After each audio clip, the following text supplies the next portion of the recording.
현재 경기도의 현안에 대해서 날카롭게 콕콕 집어서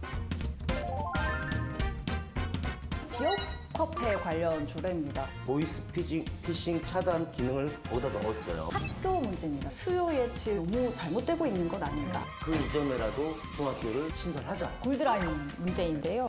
대단하죠. 날카롭죠. 날카로워서 배요, 의원님. 조심하세요. 경사 났네. 경사 났어.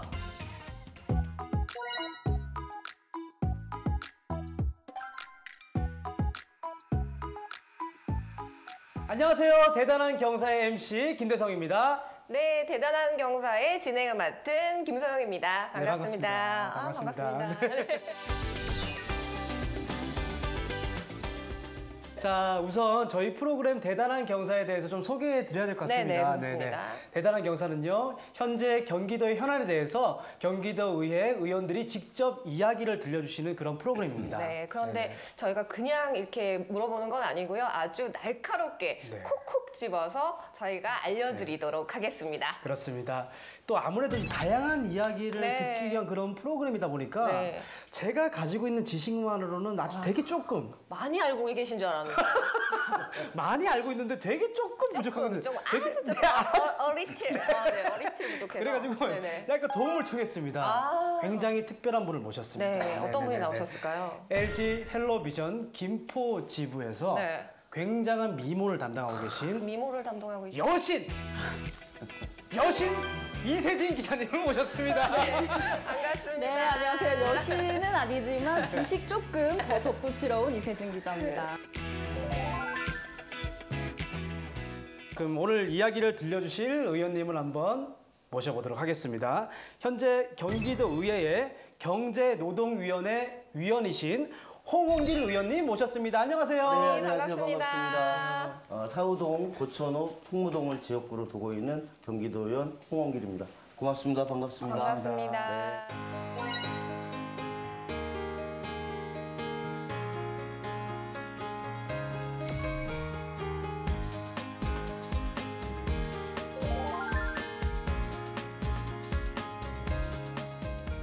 자, 현재 지금 저희가 이제 와 있는 곳이 김포 아트 빌리지인데요. 굉장히 되게 예쁜 것 같습니다. 네. 네, 의원님께서 이곳이 어떤 곳인지 간략히 좀 소개 좀 부탁드릴게요. 이곳은 네네. 전통과 현대의 아름다움이 공존하는 공간이죠. 지금도 오늘 오시면서 보셨겠지만 아이들하고 어머니들하고 늘 놀이터, 김포의 핫플레이스라고 하나요? 네네네, 맞습니다. 네네네. 주위에 가까운 식당도 있고 또 체험도 여러 가지 다양하게 할 수 있고 중심에는 또 김포 문화원도 함께 하고 있고 그래서 김포에서는 아주 아름다운 현대와 전통이 공존하는 아름다운 공간이라고 자랑할 수 있습니다. SNS 사진 찍으면 정말 잘 나오겠더라고요. 예, 그렇습니다. 네. 아침에 와보니까 네. 저희 이제 어머니들께서 한 10분 모이셔가지고 춤도 추고 진짜 그런 광경을 봤습니다. 저는 못 봤는데 아, 보셨군요. 네네네. 핫플레이스예요, 여기가 네, 진짜로. 핫플레이스. 네네. 춤도 출 수 있는. 네. 자, 그럼 좋은 곳에 온 만큼 오늘 듣게 될 이야기가 굉장히 기대가 궁금합니다. 되고 궁금하거든요. 네. 대단한 경사 본격적으로 시작하겠습니다. 네, 대단한 경사의 첫 번째 코너 경사난 이야기입니다. 네, 얼마나 김포에 또 경사가 났을까 그렇게 알아보는 시간인데요. 의원님께서 진행해 오신 그 조례 중에 정말 이거 주민들에게 도움이 됐다 하는 조례들이 있으실 것 같아요. 우선 첫 번째로 나눠볼 안건은 어떤 걸까요? 네, 첫 번째 안건은 뿌리산업진흥 및 육성에 관한 조례 제정입니다. 의원님께서 또 특별히 관심이 많은 분야라고 제가 알고 있는데요. 네, 공부 좀 열심히 해봤습니다. 네. 네네네. 뿌리 산업은 뿌리 어떤 거예요? 산업이라고 저는 뿌리 산업을 처음 들어봤습니다. 네네네네. 저 무슨 산업인지 처음 들어보셨다고요? 아니요, 저 알고 있었는데요. 어떤 산업인지 잘 모르겠거든요. 이 뿌리 산업은 도대체 어떤 산업이고 그리고 조례는 어떻게 진행될 것인지 좀 설명 좀 부탁 좀 드리겠습니다. 그 뿌리 산업이라는 건 말 그대로 우리나라 산업의 근간을 이룬 기초적이면서 가장 중요한 산업이라고 할 수 있죠. 예, 주조, 금형, 용접 이렇게 공정 기술을 이용한 사업으로 모든 제조업의 근간이 되는 산업을 뿌리 산업이라고 합니다.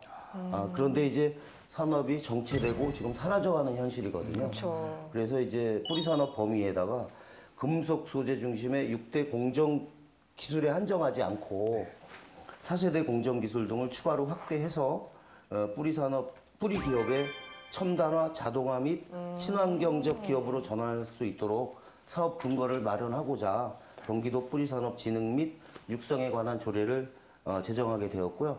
간단하게 축약해서 말씀드리면 뿌리산업의 범위를 확대하고 산업 근거를 마련하는 조례라고 판단하시면 좋을 것 같습니다. 예를 들자면 약간 농촌에서 이렇게 열심히 밭을 매던 걸 기계화해서 그렇죠. 한다는 그런 그렇죠. 걸로 이해하면 되겠죠. 네, 그렇습니다. 네, 그 산업을 그렇게 발전시켜서 첨단 기술화한다. 네, 네, 그렇습니다. 네, 좋습니다. 그렇다면 이제 이번 조례가 시행되면요. 어떤 점이 가장 달라지나요? 제일 중요한 게 네네. 뿌리산업 범위를 확대하지 않습니까? 네. 그 뿌리산업 범위를 확대해서 그 지원받을 수 있는 기업 수가 증가하게 되고 그다음에 그 기업에서 산업 트렌드하고 기술 공정을 반영해서 친환경, 스마트화 등 공정 방식을 개선하게 됨으로써 뿌리산업의 성장 잠재력을 높이고 우수한 인재가 유입될 수 있는 환경이 조성될 것이라고 저는 판단하고 있습니다. 앞으로 이런 그 의원님의 조례로 더 많은 기업들이 또 이 뿌리 산업의 근간이 되기를 기대해 봐도 될까요? 네, 저도 하여튼 최선을 다해보겠습니다. 네, 감사합니다. 알겠습니다. 자, 그럼 이번엔 두 번째 경선한 이야기는 어떤 건가요? 네, 이세진 두 번- 기자가 준비한 네, 두 번째 경산한 이야기는 보호관찰 대상자 사회정착 지원 조례안입니다. 이게 의원님께서 2021년에 발의하신 걸로 네, 제가 알고 있는데 그렇습니다. 네. 그때 당시 이제 김포시 의회에 계실 때 네, 시의회에서 네. 발의한 조례입니다. 어떤 내용인가요? 네. 간략하게 정리해서 말씀드리면 보호관찰 대상자가 지역사회에 잘 정착할 수 있도록 교육하고 도와주는 조례라고 보시면 될 것 같습니다. 저는 이 간략한 이게 축약이 너무 좋은 것 같아요. 아, 네. 간략한 축약이 잘 들어오거든요. 이 조례가 지금 네, 네, 잘 시행이 되고 있는데 그 네, 개정하는 몫은 누구의 몫일까요? 의원님 몫이죠. 그렇죠. 네. 어떻게 개정이 네네네. 되실까요? 지금 네. 현재 이제 보호관찰 대상자가 지역사회에 잘 정착하려면 네. 일자리가 일단 중요하고요. 그렇죠. 그다음에 이제 창업 지원이나 또 취업 정보, 또 근로할 수 있는 기회를 제공하는 게 중요하고요. 네. 또 이분들 중에서 사실 어려운 분들도 계세요. 이제 저소득층을 대상으로 긴급 생계비, 또 경제적 지원 등 이렇게 지원할 수 있다면 지역사회 정착에 크게 도움이 되지 않을까. 이 부분이 좀 보완된다면 아까 네. 말씀 주신 네. 대로 지역 주민들과 또 그 당사자들이 지역에서 또 섞여서. 평화롭게 섞여서 살 수 있는 네. 그런 기반이 되지 않을까 이런 생각을 해봤습니다. 네. 좋습니다. 자, 앞으로 또 경기도민만을 생각한 조례로 매일 더 새로워지는 경기도를 한번 응원해 보도록 하겠습니다. 그럼 저희는 다음 코너에서 이어서 이야기 계속 나눠보도록 할게요. 이번에 나눠볼 이야기는요, 경산할 이야기입니다. 네, 경사날 이야기는 네네. 이번에는 가장 중요한 거죠. 지금 이제 도의회에서 이 조례를 어떤 조례를 또 제정하실 건지, 그래서 김포시에는 어떤 도움이 되게 하실 건지 네. 그 부분을 이야기 나눠보는 시간이라고 할 수 네. 있습니다. 그렇습니다. 새롭게 변화할 경기도를 미리 만나보는 그런 코너가 아닐까 싶은데요. 그럼 미리 만나볼 첫 번째 이야기는 어떤 이야기인가요? 네, 첫 번째 내용은 지역 화폐 관련 조례입니다. 저도 지역 화폐 요즘 쓰고 있는데 네네. 이게 참 말이 많아요. 불편하다는 네. 이야기도 네네. 많으시고 지금 의원님께서 또 관련 조례 발의를 앞두고 계신 걸로 알고 있는데 혹시 어떤 내용이 변경된 게 있을까요? 스마트폰이 우리 이제 필수 영역이잖아요. 네, 그렇죠. 그럼에도 불구하고 이제 이를 가지고 범죄에 악용하는 보이스 피싱 또 지능화되어서 그것보다 더 지능화되어서 피해를 보는 사례가 많거든요. 네네. 그래서 지역 화폐하고 그 연동해서 가맹점하고 이렇게 연동을 해서 지역 화폐 사용에 따른 불법 유통 또 보안 등에 대한 관심과 제도가 사실은 부족했었어요. 네네. 그냥 지역 화폐 사용에만 사용만 하세요라고만 했죠. 중점적이었는데 마침 또 그 김포 경찰서하고 김포시의회하고 협업을 해서 그 지역 화폐 앱과 보이스 피싱 차단 기능을 거기다 넣었어요. 그 구체적인 자료가 제가 최근에 이제 이 네네네. 방송 출연 때문에 네. 그 경찰서 담당 팀장님하고 통화를 했는데 제로라고 말씀하셨어요. 아, 그게 깔리고 나서. 예, 예. 네. 미리 걸러주니까. 아, 그래서 경기도민에게도 이런 혜택을 줄 수 있었으면 좋겠다. 네네네. 그래서 조례 제정을 또 우리 그 기존 조례가 있긴 한데 그 조례에 이런 내용이 안 들어가 있었어요. 그게 조금 더 보완하는 차원에서 지금 조례 개정안이 이제 6월 회기 때 이제 들어가는 통과될 거죠. 예정. 그래서 빨리들 이 정보를 아셨구나. 야, 깜짝 놀랐습니다. 그럼요. 저희 이세진 기자가 제가 김포를 좀 빠릅니다. 네. 후속 다녀가지고요. 자, 그러면은 다음은 어떤 경사날 이야기인가요? 네, 이번에는 학교 문제입니다. 아, 김포에서 김포 정말 학교. 빼놓을 수 없는 맞아요. 문제인데 과밀 문제인데요. 향산 초중학교 지원 관련한 이야기입니다. 이 초등학교 지금 김포 고촌읍에 문을 연 학교인데 사실 제가 여기에 약간의 정보를 덧붙이면 이 학교가 과밀 학교의 대안으로 마련이 됐던 네, 그렇습니다. 네, 학교로 그렇습니다. 제가 알고 있는데 네. 요즘에 또 이 학교에서도 과밀이 또 이어지고 어우, 세상에. 있다라는 이야기가 조금 네, 있더라고요. 그렇습니다. 그래서 어떤 문제들이 있는지 의원님께서 좀 더 설명을 해주신다면요. 일단 답변 드리기 전에 우리 이세진 기자님 대단하십니다. 날카롭죠.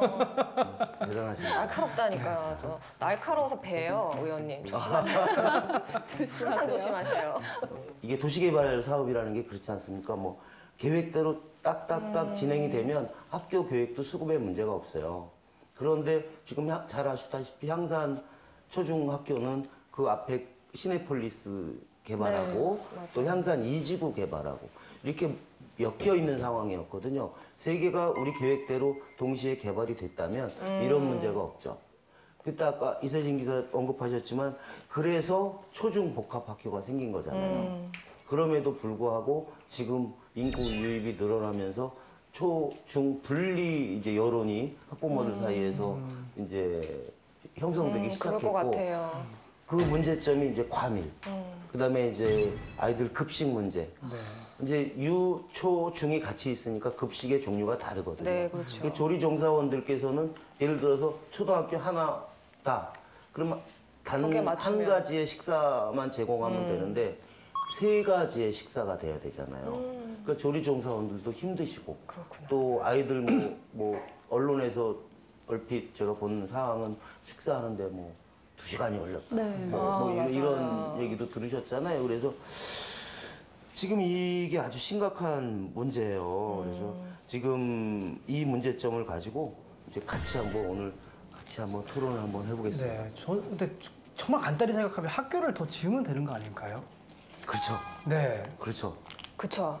근데 또 교육청이 사실은 기자의 입장에서 말씀드리면 한 발 좀 늦어요. 그래서 이걸 미리 이제 학교 부지를 막 만들어 놓는 게 아니라 다 들어와야 학교 부지를, 그러니까 만들어만 놓고 여기는 학교 부지다 해놓고 다 들어와야 만들어요. 아, 다 들어와야지. 그러니까 세팅이 다 이제 돼야지. 조금 손발이 그죠, 기관별로 또 안 맞는 부분도 있고 그래서 그런 거 아닐까요? 지금 정확한 그렇습니다. 저도 저 네. 약간 그 회 너무 뜨는 날카롭- 칼처럼 날카롭습니다. 그렇습니다. 제가. 지금 학교 문제가 아까 말씀 주신 그게 아주 정확한 말씀이세요.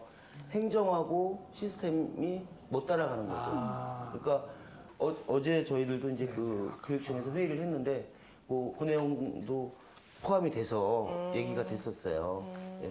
그럼 우리 또 똑똑하고 미모까지 갖춘 이세진 기자는 네. 이 문제 어떻게 해결하는 게 좋을 것 일단 같아요? 제가 봤을 때는 이 문제에서 조금 한번 짚어봐야 할 문제가 이 통합학교라는 점을 좀 우리가 주목을 해야 될 것 통합. 같아요. 그러니까 기존에는 지금 초등학교들 아까 이제 왜 학교를 못 짓냐라고 네, 말씀을 네. 하셨는데 이거는 이제 아까 설명을 해주셨고 이 대안으로 이제 통합학교를 만든 이유가 계속 아이들이 늘어만 나지는 않잖아요. 그러니까 교육청에서 수요 예측을 할 때 어느 순간 아이들이 줄어드는 순간이 있기 때문에 교육청에서는 쉽게 학교를 늘릴 수만은 없습니다. 그쵸.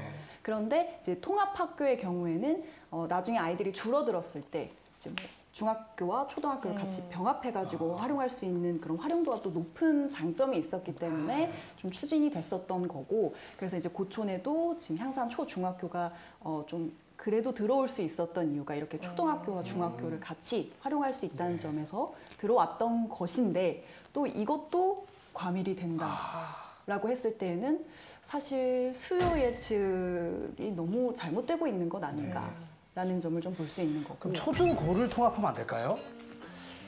그럼 조리사 선생님 너무 아, 그래요. 아까 조리사 더 문제점이 복잡해질 것 같아요. 네, 죄송합니다. 죄송합니다. 제가 저왜 혼나는 것 좀 제가 근데 힘들다니까요, 자꾸. 죄송합니다. 네. 마침 어제 어제 김포시 교육청에서 네. 그 학교 설립 계획 심의위원회라는 게 있습니다. 어제 그 회의를 다녀왔고요. 그 향산 초중 분리 계획이 있었지 않습니까? 병합 학교 옆에 중학교 부지가 있어요. 그 중학교 부지는 뭐였냐면 아까 말씀드린 시내폴리스 향산 2지구가 동시에 입주 완료됐을 시점에 학교 부지였어요. 근데 지금 이제 그냥 비어 있는 학교 부지죠. 아까 우리 말씀 나눴다시피 A, B, C 다 입주해야지 학교가 지어진다는? 이제 지어지는 거니까. 그래서 이제 그 지금 상황이 너무 심각하니까 그 이전에라도 중학교를 신설하자. 그 회의를 어제 한 거죠. 그래서 위원 13분 참석하셨는데 13분 모두 동의해 주셨어요. 하셨어요? 너무 심각하니까. 네. 또 2027년은 개교를 목표로 하자라는 이제 동의가 되었지 않습니까? 그러면 이제 투자 심사도 받아야 되고 절차가 3년 이상 지금 이제 걸려야지 시기가 지나야지 중학교가 생기는 거잖아요. 그런데 이제 아까 고촌 지역에 중학생들이 지금도 과밀인데 그럼 2, 3년 동안은 어떻게 할 것이냐. 그래서 이제 그 어제 회의 장소에서 얘기 나왔던 게 2027년도가 아니라 2026년도에 개교할 수 있는 방안은 없겠냐. 이제 이구동성으로 말씀드렸는데 절차상에 이렇게 쉬울 것 같지는 않고요. 그 부분도 하여튼 열심히 최선을 다해서 노력을 한번 해볼 생각입니다. 물론 저희가 라떼는요, 막 한 반에 막 40명, 50명. 나이가 대충 나오는데요, 그러면은? 그렇죠. 네, 그렇게 얘기하시. 저는 MG. 아무튼 그래서 네네네. 이게 빨리 해결이 돼서 좀 학생들이 편하게 그리고 학부모들이 좀 마음 놓고 맞습니다. 아이들을 보낼 수 있는 학교를 의원님께서 만들어 주셔야겠네요. 빨리 땡겨서 막 땡기셔야 되겠네. 최선을 그럼요, 다해보겠습니다. 땡겨야죠. 학부모님들하고 선생님들하고 교육청하고 또 우리 도의원들하고 어려우면 시장님, 국회의원님들 그렇죠. 힘까지 빌어서 네. 최선을 다해볼 생각입니다. 네, 오늘 나올 이야기들이 잘 진행돼가지고요. 앞으로 더 많은 경사가 날 경기도를 기대하도록 하겠습니다. 대단한 경사의 마지막 코너 경사 날까 시간입니다. 현재 지역구의 문제점을 의회 의원님과 함께 이야기를 나누면서요. 이 문제가 해결이 된다면 지역에 경사가 날 수 있을지 한번 들여다보는 그런 코너입니다. 이 시간만큼은 우리 이세진 기자님께서 단독으로 준비하셨다고 들었거든요. 어떤 내용인지 화면으로 먼저 만나볼게요. 김포 골드라인의 혼잡도를 해소하기 위한 긴급 대책이 속도를 내고 있습니다. 정부에 이어 경기도까지 나서면서 당장 다음 주부터 골드라인을 대체할 전세버스가 추가 투입됩니다. 골드라인 수요 분산을 위해 정부와 김포시가 내놓은 전세버스 투입안. 전세버스가 투입되면 해당 구간 버스 배차 간격은 기존 15분에서 5분으로 줄어듭니다. 7월부터는 수요 응답버스도 도입합니다. 아파트 단지 바로 앞에서 스마트폰 앱으로 호출하는 방식입니다. 이번 대책은 골드라인 혼잡도를 200% 아래로 내릴 때까지 확대 시행됩니다. 관건은 정시성 확보. 골드라인 수요를 분산시키려면 버스 전용 차로가 시급합니다. 김포대로에서 개화역까지 차선 확장도 계획에 포함됐습니다. 안전사고 대책도 병행합니다. 고촌역과 김포공항역에는 이번 주부터 구급 요원이 대기합니다. 골드라인 승강장에서는 승객수를 제한하고 환승을 돕는 도우미가 배치됩니다. 광역교통수단을 제때 공급하지 못한 것에 대해 깊이 사과의 말씀을 드립니다. 출퇴근 인파가 몰리는 시간대 김포 골드라인 이용을 자제해 주시고 혼잡도를 줄이기 위해 투입된 통제 요원의 안내에 적극 협조해 주시길. 김포시는 내년 9월로 예정돼 있는 골드라인 열차 추가 투입 시기를 최대한 앞당길 예정입니다. 또 5호선 연장이나 올림픽대로 BRT 같은 중장기 대안도 서두르겠다는 계획입니다. 네, 저도 이제 뉴스로 많이 접했고 경험도 해본 그 김포 골드라인에 대한 그런 안건이었네요. 네. 김포 지역 기자로서 이 문제를 정말 빼놓을 수가 없었습니다. 골드라인 문제인데요. 오랫동안 정말 문제가 돼 왔는데 이제 최근에서야 이제 대책들이 연일 나오고 있습니다. 네. 최근 경기도에서도 또 전세버스를 투입해서 70번 노선, 그러니까 김포에서 서울까지 가는 골드라인 대체 노선을 지금 투입을 하고 있는 상황인데 사실 정시성에 좀 의문을 가지고 있는 시민들이 많으세요. 지하철을 이용하는 이유가 빨리 갈 수 있기 맞아요. 때문인데 버스를 타면 또 늦어질 수가 있기 때문에 그런 것 때문에 좀 분산 효과가 좀 크지 않은 그런 상황입니다. 이런 가운데 또 7월 중에 전세버스를 더 투입을 하겠다. 경기도가 이런 대책을 내놨는데 이 경기도의 대책에 대해서 의원님은 어떻게 생각하시나요? 제일 중요한 지적을 해주셨어요. 정시성입니다. 그래서 이제 시민들이 제일 우려하는 게 아무리 많이 버스가 투입되더라도 정시성의 문제가 있다. 예, 그 문제를 이제 제기를 하고 있고요. 그래서 지금 현재 이제 전세 버스를 어차피 7월에 더 확대한다니까 확대하고 또 그 도로 확장 문제가 그날 얘기가 됐었습니다. 아시겠지만 부지사님하고 이제 서울시하고 협의하는 과정 중에서 2개 차선을 더 늘리자. 그렇게 되면 아무래도 이제 시간이 단축되니까 도로가 2개가 더 늘어나고 하는 거는 시간이 좀 걸리는 그렇죠. 상황이고요. 네. 그날 그 미팅 장소에서 아주 좋은 의견이 나왔던 게 버스 전용 차로를 그 개화부터 그러니까 시 경계 김포시와 서울시 경계부터 끊겼거든요. 그러니까 그 버스 전용 차로를 개화부터 공항까지 하자. 그게 아마 가능하면 6, 7월? 뭐 5, 6월 사이에 지금 제가 보기에는 가능할 것 같아요. 그래서 버스 전용 차로가 되면 아까 말씀 주셨던 정시성이 확보되지 않을까. 그리고 이제 또 장기적으로 저희들이 준비하고 있는 한강선, 또 GTX, 뭐 빨라야 10년, 15년 후의 문제지만 지금 또 다행히 영사정 IC가 이제 공사를 하게 되면 아무래도 고천 지역의 교통 정체가 많이 풀릴 거예요. 그렇게 되면 그 정시성을 좀 보장해 주지 않을까. 지금 이 김포 교통 문제는 제가 볼 때는 국가의 문제예요. 그 서울시도 협조를 잘 해주고 계시고 국토부에서도 협조를 잘 해주시고 또 국회의원분들, 시장님 포함해서 열심히들 한마음 한뜻으로 최선을 다하고 있다고 말씀드리겠습니다. 네, 오늘 저희와 함께 의원님 다양한 이야기 나눠봤는데 어떠셨나요? 아까 아침에 아까 시작할 때 제가 말씀드렸지만 봄소풍 얘기했잖아요. 네. 그 좋은 곳에서 정말 김포에서 가장 아름다운 곳 중에 한 곳에서 또 좋은 분들하고 함께 또 좋은 얘기를 할 수 있어서 그런지 시간이 너무 빨리 갔어요. 좀 아쉽고요. 저는 항상 도민 곁에서 또 현장에서 함께하고 답을 찾는 의정 활동을 열심히 한번 해보겠습니다. 네, 저희 의원님 만나서 너무 반가웠고요. 또 다음 이 시간에는 더 많은 경사를 가지고 찾아오도록 하겠습니다. 네, 그렇습니다. 지금까지 대단한 경사였습니다. 경사났네, 경사났어, 경사났네. 김포 경사나라. 저도 얼마 전에 이제 내려가서 지하철을 한번 타려고 보니까 그 6시 반 전에 오면은 20% 할인을 해준다고 이렇게 적혀 있더라고요, 이게. 그래서 그거 보면서 한 50%는 해야지 좀 이용을 하지 않을까 그런 생각을 했었어요, 사실은. 네, 실제로 그런 이야기 하시는 분들 네. 적극적으로. 논의해보겠습니다. 네. 김대성 씨의 아이디어라고 얘기하시면서 꼭 말씀드리겠습니다. 네, 건의하시길 바라고요. 준 주민으로서 건의하시더라고요. 네, 너무 크게 들은 것 같은데.